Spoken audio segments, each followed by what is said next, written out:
Hi, everybody. Welcome to Sunday Storytime. Today, we are going to be reading books all about dragons, which is super fun and exciting. If we were all together, I would love to hear your very exciting dragon roars that you all have. But since I can't hear that, maybe if you do it at home, I can kind of pretend I can hear you. So let's all roar like we're dragons. Everybody ready? Three, two, one. I bet that was awesome.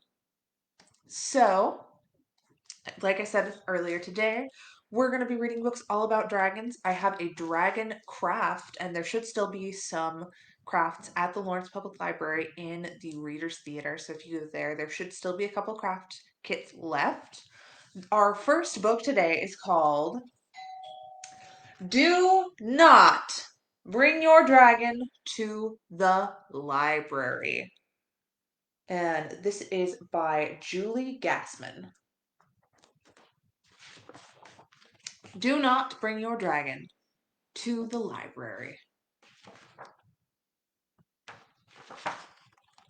When you visit the library, please keep in mind no running, no shouting. To all books be kind, but there's one rule that's bigger than the rest, and it must be followed by all of our guests. Do not bring your dragon to the library.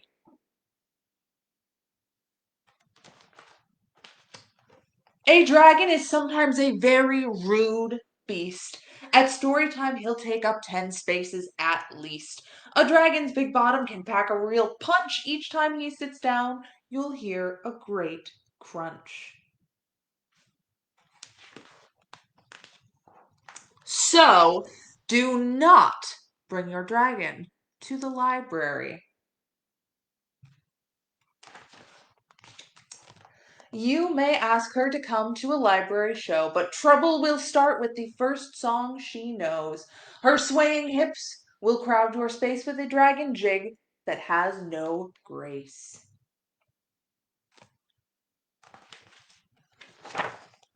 So do not bring your dragon to the library.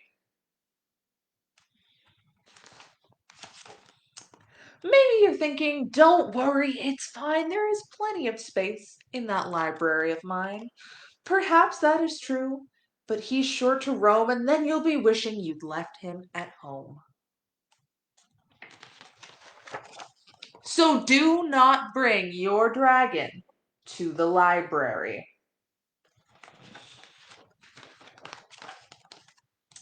You see, aisles of books are hard to resist. She's sure to find sections that cannot be missed.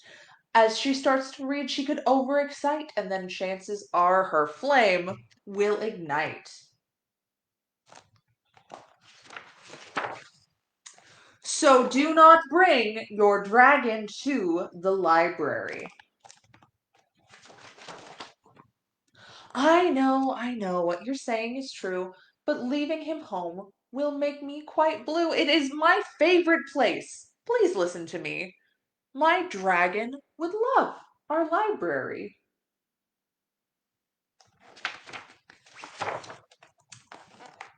Movies, computers, and places to read, tales of heroes and adventure, of good and of greed, cookbooks and bios. Oh, listen to my plea.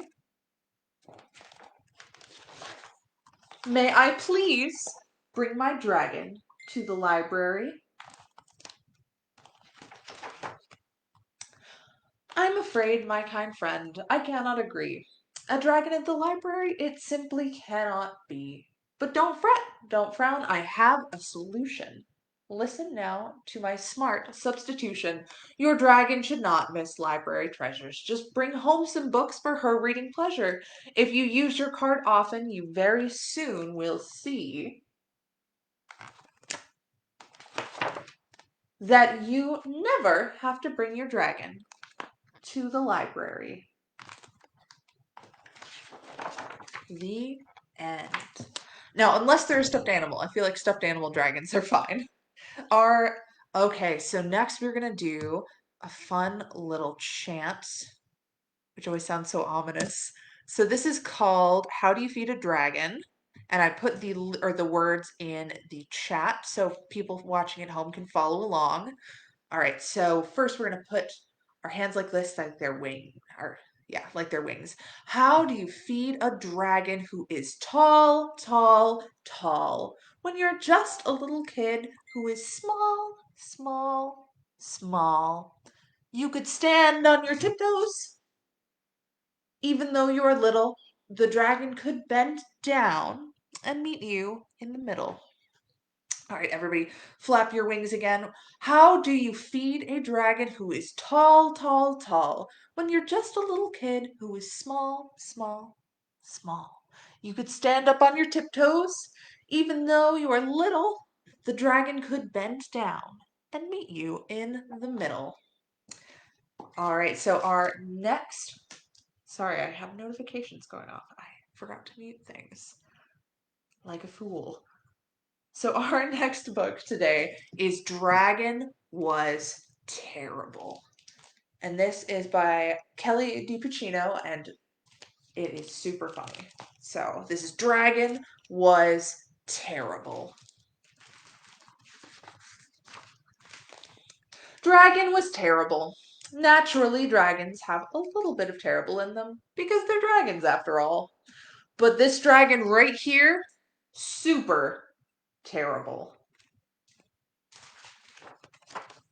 He stomped on the flowers. He played tricks on the guards. He spit on cupcakes. Who does that, dragon?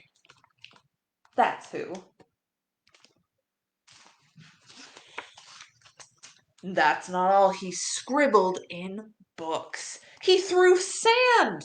And he took candy from baby unicorns. And honestly, that's terrible.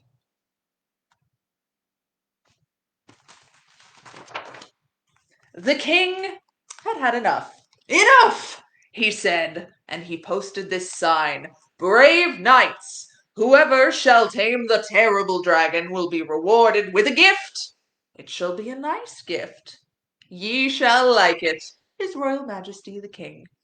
And in the corner it says, Dragon was here.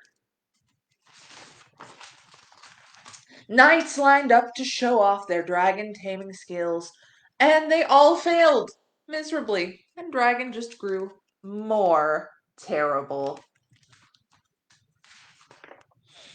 He chased fuzzy yellow ducklings around the moat, he toilet papered the castle, and he burned every last royal marshmallow to a blackened crisp.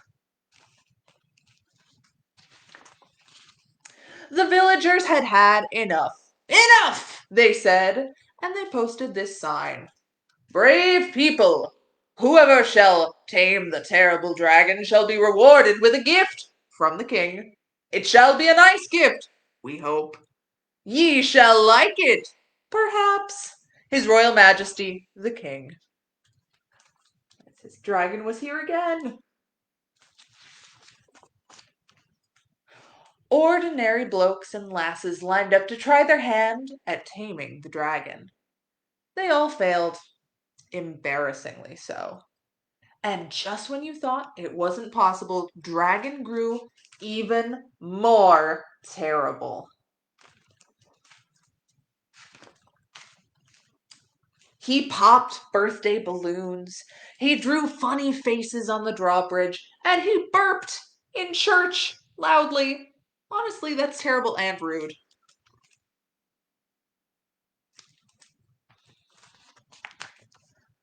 A boy wearing a feathered cap and a look of determination had had enough. Only he didn't say enough, like you thought he would. Instead, he sketched a story. The next day, Dragon followed a trail of marshmallows to a shady tree where the boy was reading. The boy spied the dragon out of the corner of his eye and began to read aloud in a booming voice. And then the brave dragon swooped in to save the princess, he said, and Dragon stopped in his tracks. But the terrible knight pulled out his wicked sword. Dragon pretended not to listen. The brave knight, the brave dragon roared, and the fraidy cat knight trembled in his boots. Dragon pretended to walk away. A crowd began to gather, and Dragon took cover in a tree. The boy continued reading, page after page after page, until snap, crash! Dragon landed on the ground with a terrible thump. The crowd gasped. The dragon roared.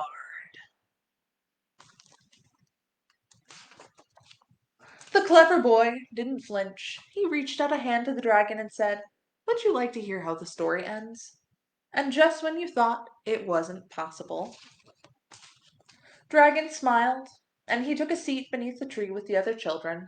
And honestly, that's adorable. I would like to sit with the dragon under a tree. That would be super cool. Where's my dragon? The king cheered, the villagers cheered, the baby unicorn and fuzzy ducklings cheered the loudest of all. At long last, the terrible dragon had been tamed. The end. So, I decided I was going to do one more book today. This one is a crowd favorite. Everybody drum roll please for Dragons Love Tacos. This is by Adam Rubin.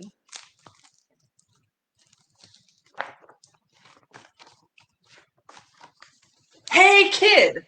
Did you know that dragons love tacos? They love beef tacos and chicken tacos. They really love big, gigantic tacos and tiny little baby tacos as well. Why do dragons love tacos? Maybe it's the smell from the sizzling pan, and maybe it's the crunch of the crispy tortillas. Maybe it's a secret. Either way, if you want to make friends with the dragon, tacos are key. Hey, dragon, why do you guys love tacos so much?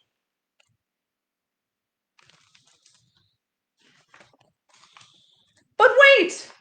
As much as dragons love tacos, they hate spicy salsa even more. They hate spicy green salsa and spicy red salsa. They hate spicy chunky salsa and spicy smooth salsa.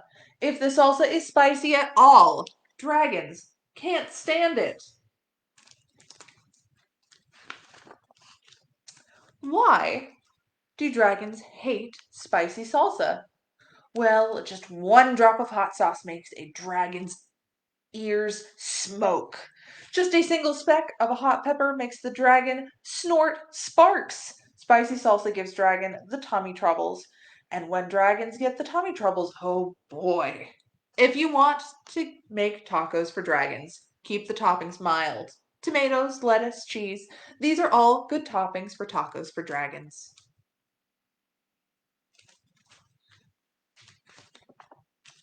Hey dragon, how do you feel about spicy taco toppings?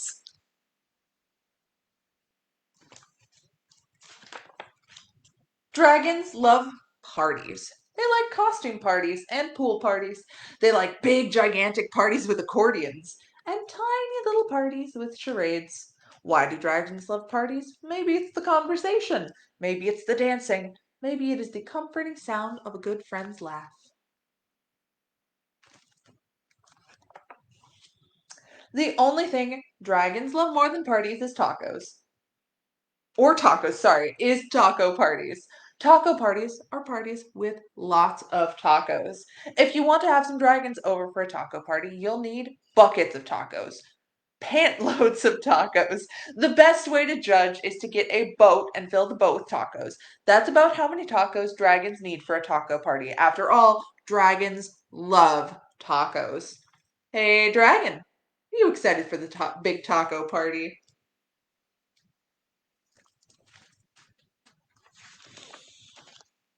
Just remember, dragons hate spicy salsa. Before you host your taco party with dragons, get rid of all the spicy salsa. In fact, bury the spicy salsa in the backyard so the dragons can't find it. These dragons love your taco party. They love the music, they love the decorations, they especially love the tacos. Congratulations. It's a good thing you got rid of all of that spicy. Wait a second. What are those little green things in the salsa? You didn't read the fine print. It says, totally mild salsa, now with spicy jalapeno peppers. You always got to read the fine print. Dragons, listen to me. Do not eat those tacos. Those little green specks in the salsa, those are jalapeno peppers and they are super spicy. I know you love tacos, dragons, but you are not going to love these tacos. Do not eat those Do not let those dragons eat those tacos.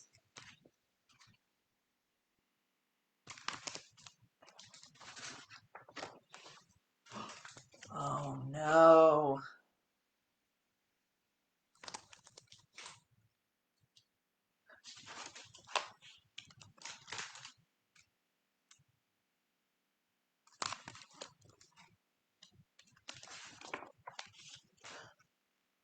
Why would dragons help you rebuild your house?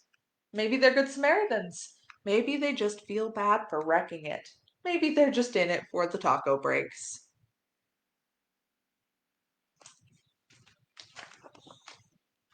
After all, dragons love tacos. The end. Thank you so much, friends, for joining me for story time today. I will see y'all next Sunday with a fun new craft. Yeah, I think that's it. Everything. Bye, everybody.